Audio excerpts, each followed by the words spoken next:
spook fans, and welcome to Pajama Nightmares, where every week we get together in our PJs and tell each other creepy stories about the unnatural. We are your hosts, Mack and Ally, and we're back with another round of spine-tingling tales, so get ready and snuggle up, because we are checking out and ranking the creep factor of 6 scary short stories. Alright, this first one I couldn't find a name for, but it was very creepy, alright? Once, there was a chilling tale that revolved around a father and his young child, who ventured deep into the heart of the wilderness for a hunting trip.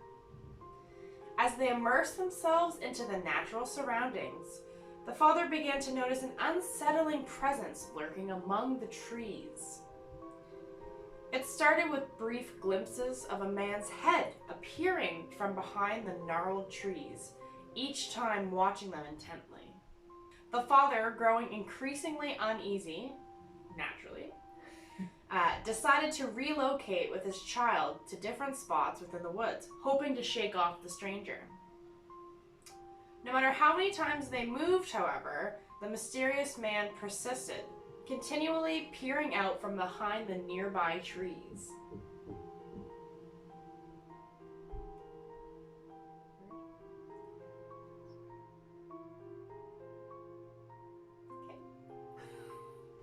Eventually, the father decided that it was time to confront this stranger. Leading his child back to the vehicle, he turned his attention to the last tree where he saw the man. To his horror, what he discovered sent chills down his spine. A disembodied head left at the gruesome spectacle. It soon emerged that a ruthless serial killer was haunting the woods, using decapitated heads as bait to lure unsuspecting campers and hunters to their gruesome deaths. The police summarized that the father and son had only narrowly escaped death, possibly because the killer had detected that the father was armed. So that one's super creepy.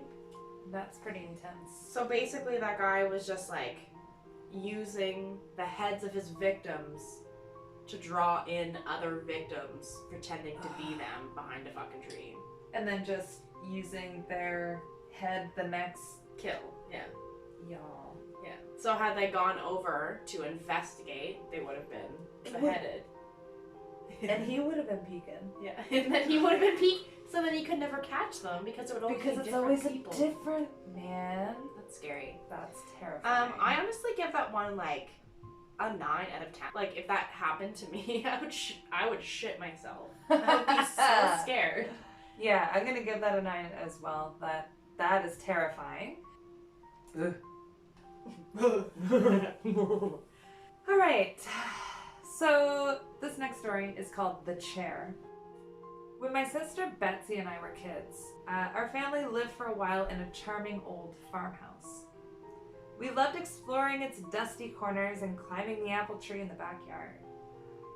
But our favorite thing was the ghost. We called her Mother because she seemed so kind and nurturing. Some mornings, Betsy and I would wake up, and on each of our nightstands, we'd find a cup that hadn't been there the night before. Mother had always left them there, worried that we'd get thirsty during the night. I love how this was the part that they loved. Mine too. Gulp. She just wanted to take care of us. Among the home's original furnishings was an antique wooden chair, which we kept against the back wall of the living room. Whenever we were preoccupied watching TV or playing a game, Mother would inch that chair forward across the room towards us. Sometimes she'd manage to move it all the way to the center of the room. We always felt sad putting it back against the wall. Mother just wanted to be near us. Years later, long after we'd moved out, I found an old newspaper article about the farmhouse's original occupant, a widow. She had murdered her 2 children by giving them each a cup of poisoned milk before bed. Then she hung herself. The article included a photo of the farmhouse's living room with a woman's body hanging from a beam. Beneath her, knocked over, was that old wooden chair placed exactly in the center of the room. That's the first issue, was keeping, like, never keep. Who also was like, perfect, there was a murder here, let's keep the chair that she killed herself with. I have no idea. You're asking for some kind of weird thing to happen. Yeah. Honestly, I give that one like a 6 because it's just weird to be like, oh my god, they were just being so nice. Like, this chair was inching towards me. Like, they just want to be close to me. Like, Yeah, I don't know how they got that impression. So that would not make me feel that way. Yeah, I feel like that was taking me out of the story a bit. So I give it like a 6. Fair enough.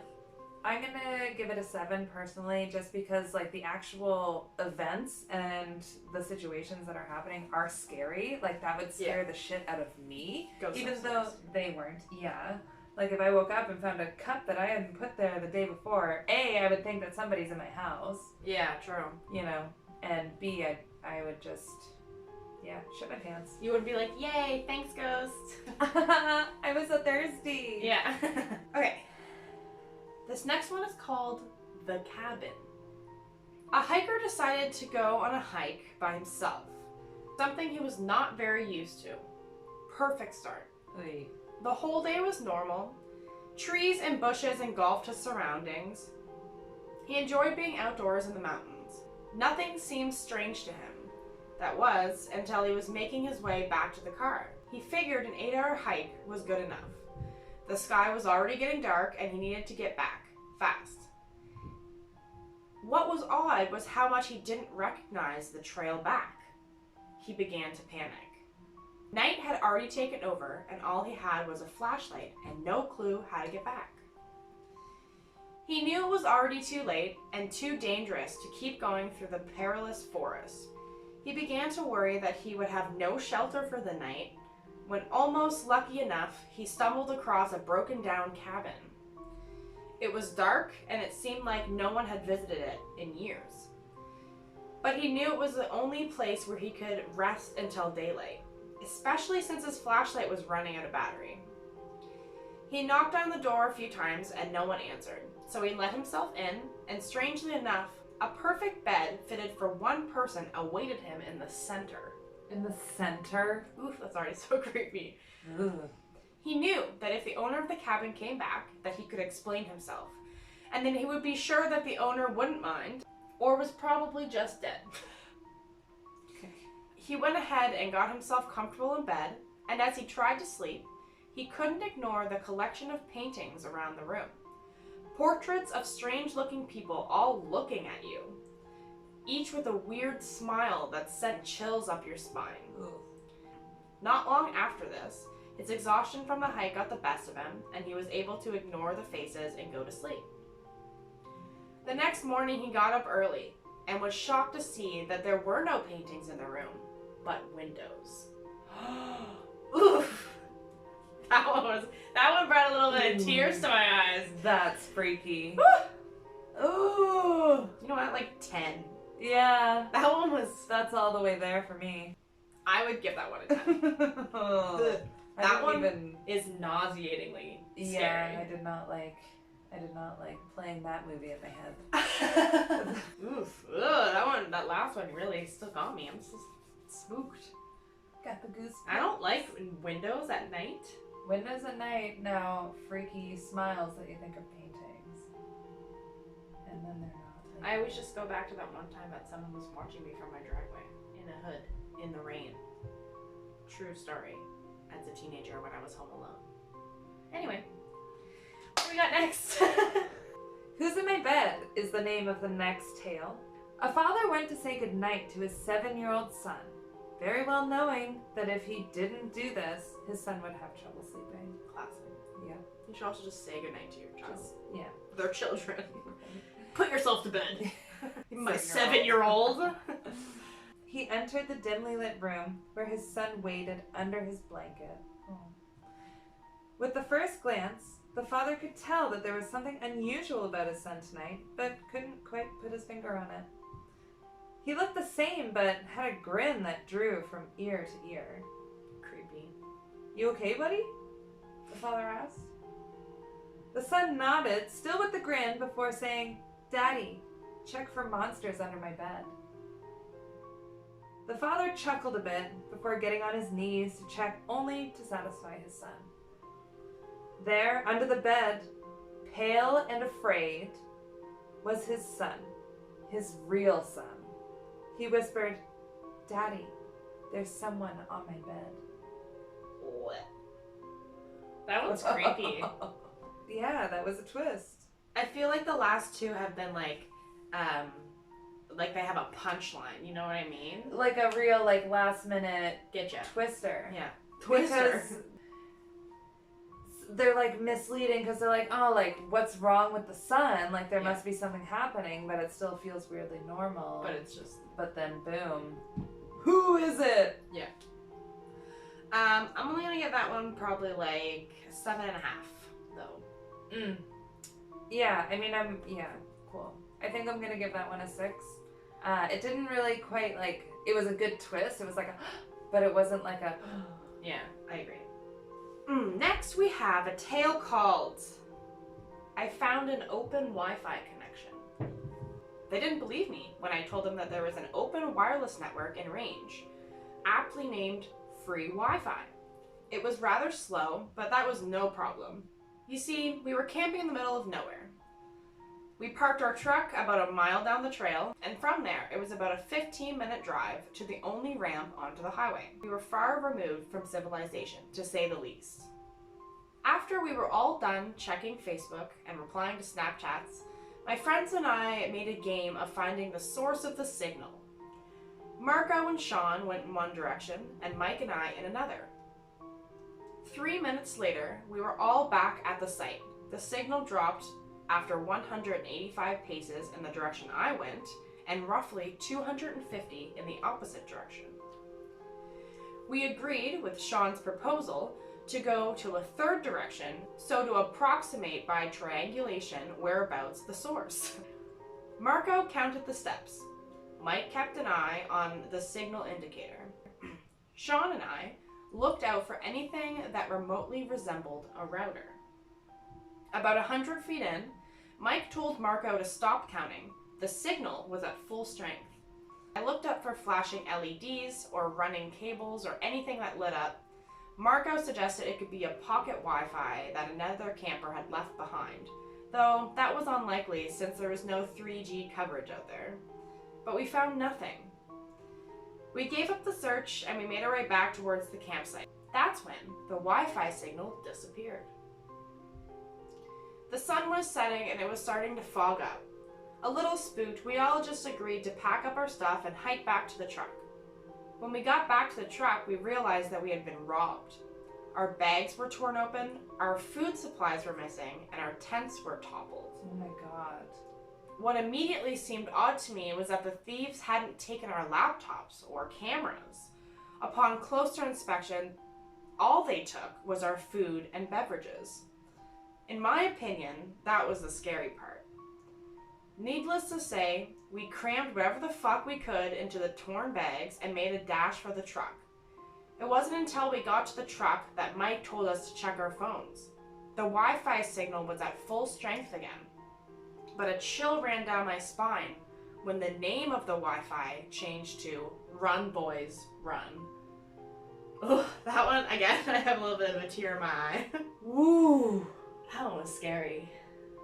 Oh, I feel like that's so realistic. Yeah, camping ones always get me. Yeah, they're just, ooh, that one really gets me. That's a direct message. It could have been like a bear, I guess. But the Wi-Fi, obviously, the bear didn't change the Wi-Fi signal to Run Boys Run. And like, you're gonna find the bear sitting with its hand in the jar, you know what I mean? That one for me, I would say like 9.5. Yeah, that's a 9er for me.